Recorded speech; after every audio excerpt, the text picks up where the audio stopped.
Hello everyone, welcome to my channel. তো video শুরুতে ছোট ছোট ক্লিপসগুলো দেখে নিশ্চয়ই বুঝতেই পেরেছো আজ তোমাদের সাথে শ্যুট নিয়ে ব্লগ শেয়ার করব। আর সেটাও কিন্তু হইচই ব্র্যান্ডের মহালয়ার শ্যুট নিয়ে। তো যেরকম আগের ভিডিওগুলোতে দেখেছো, যেদিন যেদিন আমার কাজ থাকে সেদিনই বৃষ্টি, জল জমা, কাদা এসব আর কি হয়েই থাকে। এগুলোর সাথে আমি এখন ইউজ টু হয়ে গেছি। যাই হোক, আজ আমার লোকেশন হচ্ছে গিয়ে NT1 স্টুডিও, অ্যান্ড সেটা হচ্ছে গিয়ে কুদঘাট এলাকায়। তো আমি কুদঘাট এলাকায় মেট্রো করে নেমেও গেছি দমদম থেকে। তো নামার পরে এখন আমি কিন্তু হেঁটে চলে যাব একদম, এই যে লোকেশন দেখেই নিয়েছো 7 মিনিট হাঁটতে হবে। তো হেঁটেই যে পৌঁছেও গেছি NT1 স্টুডিও গেট নাম্বার 1-এ। তো আমি আরও প্রচুর স্টুডিওগুলোতে কাজ করেছি, যেমন ভরতলক্ষ্মী, তারপর ইন্দ্রপুরী স্টুডিও। হ্যাঁ, তো এটা ছিল টেকনিশিয়ান স্টুডিও, এটা হচ্ছে কি NT1 স্টুডিও। তো যাই হোক না কেন, তো এই যে পাথর, তারপরে গাছ, এই প্রপসগুলো দেখে তোমরা বুঝতেই পারছো এই যে একটা লোক রং করছে। তো কিসের শ্যুট আজকে হতে চলেছে, এটা কিন্তু মহালয়ার শ্যুট, যদিও ভিডিওর শুরুতে আমি কিন্তু তোমাদের বলেছি। তো যাই হোক, ড্রেস পরতে গিয়ে দেখলাম একটা ছোট্ট খুদে এখানে বসে কিন্তু খাচ্ছিল। আর এখানকার স্টুডিওর লোকেরাও এতটা ভালো, ওকে খাওয়ার জন্য কিন্তু জিনিস দিয়েও রেখেছিল। যাই হোক, ড্রেস পরা হয়ে গেছে, তোমাদেরকে ড্রেসটা একবার দেখাই। তো ড্রেসটা পরে বুঝতেই পারছো যে আজকে আমি কী ভূমিকায় অভিনয় করতে চলেছি।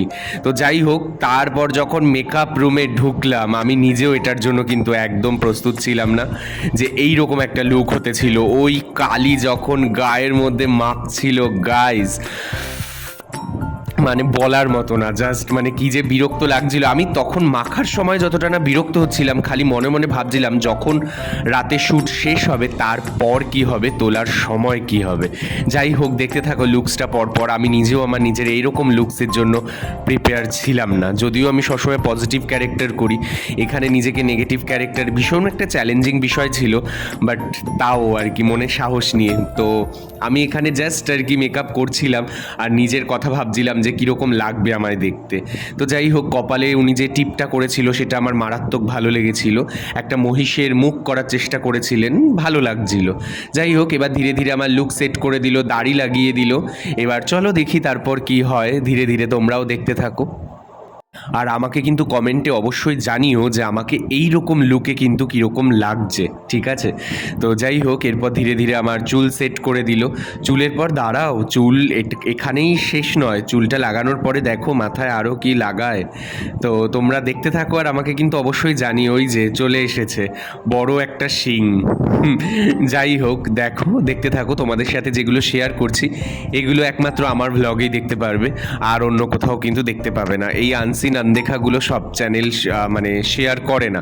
যদিও ভ্লগটা আজকে আমি এত দেরিতে পোস্ট করছি এই কারণেই, কারণ আমাদের না স্ট্রিক্টলি আর কি বারণ করাই থাকে যে আমরা যেন আমাদের লুক রিভিল না করি, সেটা যতদিন না আর কি চ্যানেল থেকে বা হইচই ব্র্যান্ডে যেহেতু এটা শ্যুট হচ্ছে ওদের পেজ থেকে যতদিন না টিজার পোস্ট হয় বা কোনো রকম কোনো ছবি ওরা রিভিল করে, ততদিন কিন্তু আমরা পারি না। এই যে একটা ক্যারেক্টার তোমরা দেখতেই পারলে। তো রেডি হওয়ার পর বসেছিলাম, সন্ধ্যা হয়ে গেছে, সেই 2টোর সময় কল টাইম ছিল, এখন বাজে সন্ধ্যা 6টা। এই যে আমাদেরকে মুড়ি দিয়ে দিয়েছে, যদিও দিনটা একটু মেঘলা মেঘলা ছিল।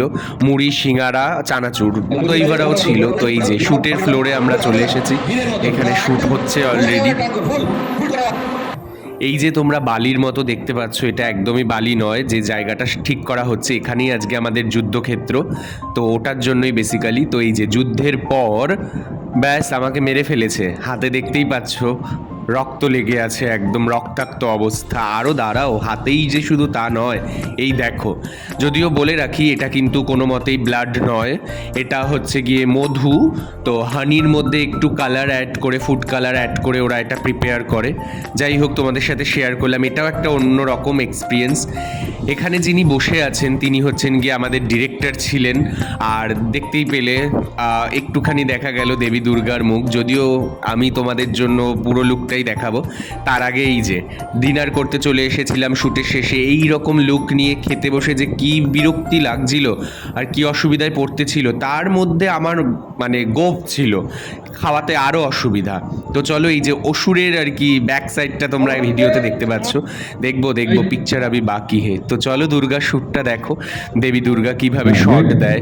এগুলো কিন্তু আমার চ্যানেল ছাড়া কোথাও পাবে না, তাই সাবস্ক্রাইব করতে কিন্তু ভুলো না।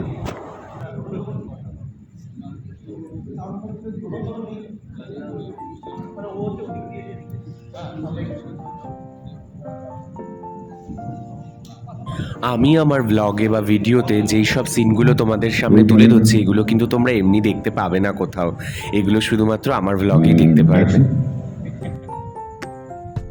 আমি মহিষাসুর, আমি কাউকে ভয় পাই না। আমি তাই তোমাকে এখন তো এখন রাত 2টো বাজে, আর 2টোর সময় আমি শ্যুট শেষ করে বাড়িতে ফিরছি, দেখতেই পাচ্ছ চোখের তলায় ডার্ক সার্কেল পড়ে গেছে।